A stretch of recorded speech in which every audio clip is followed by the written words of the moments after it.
Thomas, thank you very much for that. Right, let's turn to our top story now. An independent inquiry into the Post Office Horizon IT scandal laid out the, quote, disastrous impacts on sub-postmasters, finding that 13 people affected by the scandal are believed to have taken their own lives. Another 59 contemplated suicide. Well, the first volume of the inquiry and report by Sir Wyn Williams, published this lunchtime, makes a number of conclusions. Let's take a quick look. It says the Post Office, quote, maintained the fiction that its data was accurate, despite growing evidence that the Horizon IT system it was using was capable of errors. It finds that both the Post Office and Fujitsu, which made the IT software, behaved in a way that was wholly unacceptable during the time of the scandal. And it says the Post Office and its legal advisors have been unnecessarily adversarial while making offers of compensation to sub-postmasters who have been wronged. The report's author, Sir Wyn Williams, said the scandal and its aftermath has devastated the lives of those involved. Between 2000 and 2013 in England and Wales, and for some time after 2013 in Northern Ireland and Scotland, postmasters and others suffered the trauma of criminal prosecution, conviction and punishment. And for some, punishment meant lengthy periods of imprisonment. I received reports that some people held liable for shortfalls became ill as a consequence. Tragically, I heard too of people of whom it is said that they were driven to take their own lives. Well, we're joined now by two former sub-postmasters, Lee Castleton, who became the first sub-postmaster affected by the scandal to launch legal action against the Post Office, and Tim Brentnall, who is fighting for compensation after being prosecuted for false accounting in 2010. Thanks both for being with us, giving us your reaction live here. We just heard, just in that short soundbite, underlying the human impact of what was outlined today. Lee, if we can start with you, we'll get into some of the details in a moment, but just your overall thoughts today. Yeah, I think he's drawn a line in the sand. I expected that. I think there's lots of recommendations there. And it'll be interesting by October how Post Office and the DBT react to those recommendations. They need to formally answer. He's asked for replies, so it'll be interesting to see. The problem is that we say repeatedly that these recommendations, whilst being fantastic for the group, also mean that probably nothing is going to change imminently, which is a shame. We've fought for a very, very, very long time. Tim, your thoughts, reaction? Yeah, it highlights the delay that we're facing. Every time something happens, it's just more and more delay. In my case, and people like mine, we had our convictions overturned in 2021. We're now 4 years later, and many of us still fighting for our redress. That fight, let's look at some of the specific recommendations today then. Things about external support for families, legal advice, public body looking into redress. Just pick up on what stood out to you.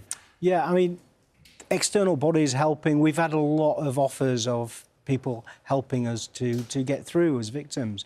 But really, one of the fundamental things that's happening here is this warlike war of attrition, this adversarial process that we're all going through in the compensation schemes, is very difficult for a victim. You know, it's re-victimising victims. And this is on purpose. The very people that set up the schemes are the same people that perpetrated this on us. And it's not easy to take. Well, can I pick up on just that with Tim? I suppose it's slightly dry language, this unnecessarily adversarial. In your experience, just talk us about what that actually means. Well, it took a number of months for me to put my claim together with my legal team. And it wasn't that we picked numbers out of the air. Forensic accountants looked at my books and the figures and said, when the Post Office prosecuted you, this is what it's cost you and will cost you going forwards. When that was served on Post Office, they took every opportunity or used every bit of language in that report that they could to minimise every head of loss. And my claim, the offer, came back 6 months later at 17%. 17%? Yeah, 17% of what you had put in for. Which was less than I could have taken as the fixed sum offer for having an overturned conviction. So obviously, we rejected that, and we've had to spend the last 6 months rewriting and trying to evidence my case to re-serve it on them. It just feels adversarial and drawn out. And just to jump in there, apologies, but so when the chair there, when you heard him say publicly, and that's broadcast clearly right around the country, does that feel like you're speaking exactly to you there and what you've gone through? Yeah, it's very good to hear how we feel and the difficulties that we face are put down in a report and it reflects.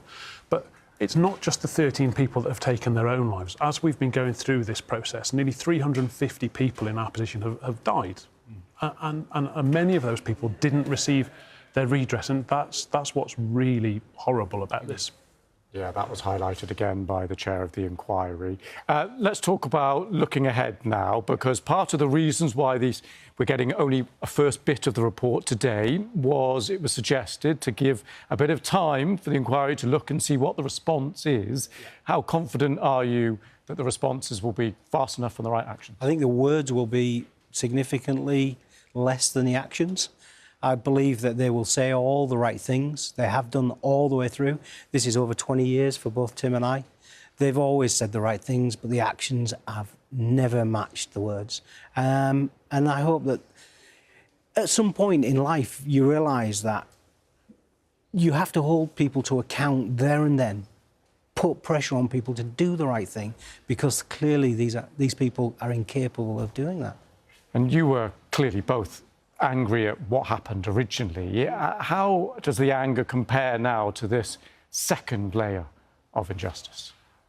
People always say to me and to Lee how measured and calm we come across, but underneath we're still seething, because it's happening to us, and it's happening to people that we care about deeply in our group.